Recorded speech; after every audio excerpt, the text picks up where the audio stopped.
Interesting story here. As Japan's empty homes multiply, its laws are slowly catching up. So this is another story talking about the problem I've raised here before, that the statistics on the number of houses that are abandoned. Yes, the number of abandoned homes. I believe in some towns the population is like, in some local districts is like 40-50% now that there are homes, and this talks a lot about how they end up with that problem. And apparently the biggest cause of it is the fact that when people die, they're actually required to list up, as part of their estate, that there has to be documentation saying who the home belonged to and who it's being bequeathed to in the inheritance. But however, that's not mandatory under current laws, which means that there's a lot of cases of elderly people dying and it's not clear who now owns the property, either because they didn't do the paperwork they were supposed to do with the inheritance, or even where that's done, there's such a backlog of processing those things that local governments, often it'll go for years before local governments actually can identify who the owner of the properties are. The result of that is that, in particularly some of these towns that have a lot of old houses, which the government doesn't have powers to touch, but because it still is privately owned land, but they don't know who the private owner is, and those houses are abandoned, and they're falling apart. They're having termites and water damage and so on, and they're becoming dangerous. And some local governments have actually started to take measures to allow people to, basically the cost of making them inhabitable is also prohibitive. They can't do anything with them because the houses are, and this is effectively creating ghost towns. Like it creates a cumulative effect when half the town is abandoned. And this is happening in a lot of places in Japan. So yeah, where I thought that they would be moving more towards what would happen in a place like New Zealand, that you'd have the local council would have permission to nationalize private property that's not claimed within a certain period of time.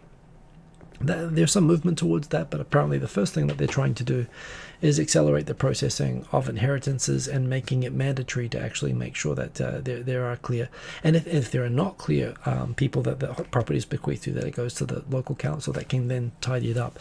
It's one of these things. I mean, there are YouTube channels that do fix-ups on abandoned houses, but they also showed how surprisingly difficult it is to purchase an abandoned house, and how expensive it becomes. It's actually difficult in terms of administrative, in terms of paperwork, the fees that are associated, when really, a lot of these towns are dying because people are not,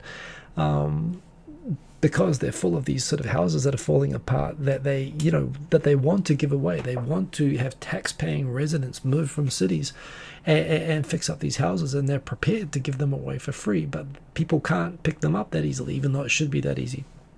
So it's a massive societal problem.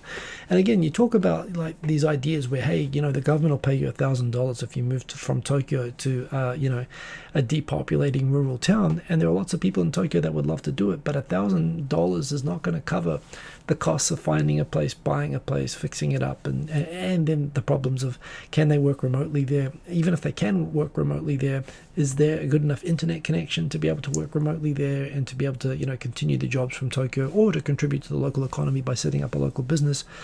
So while the government is like obsessed with this idea that there are too many people in Tokyo and the big cities, and they want them to move to rural towns, and the rural towns are suffering from all of these abandoned houses, the obvious fix of allowing people to come and move and occupy these abandoned houses and contribute to these dying towns are all tied up in bureaucracy. And again, it's the way that the only way that the government's really shown the national government's shown a willingness to fix the problem is to offer to pay families that move, $1,000 cash.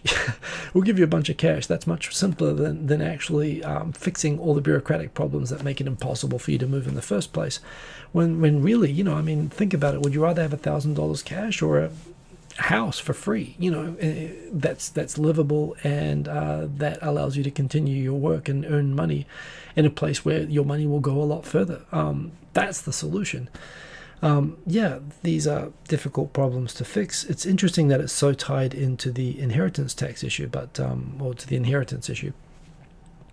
But it's a major problem, and it's a problem that, again, you think about this is one aspect of Japan's demographic problems, but other countries, even America now, has this declining birth rate. This is the sort of thing that happens. Arguably, I think a lot of common law countries actually already have laws that are a lot more aggressive in this regard, but it still is It feels like a really massive wasted opportunity to me, for what should be a very fixable problem. So yeah, I mean, for me, the idea of even just having like a holiday house, right? That, you know, that at least even as a holiday house, you've still then got people willing to come and fix it up, and people that are going to come and spend time in it, that are going to make it livable, not look like a haunted house, and families and so on that'll come, even if it's on weekends or whatever. That still is better than having the house completely abandoned. I mean, there are parts of Japan, you know, like if I could go surfing or driving distance from Tokyo and I could get a house for the price of a car, which is what they should be, given the state that some of them are in. Yeah, it's a problem which should be fixing itself, and it's like red tape is preventing it from being fixed. It's illogical. So that is a thing.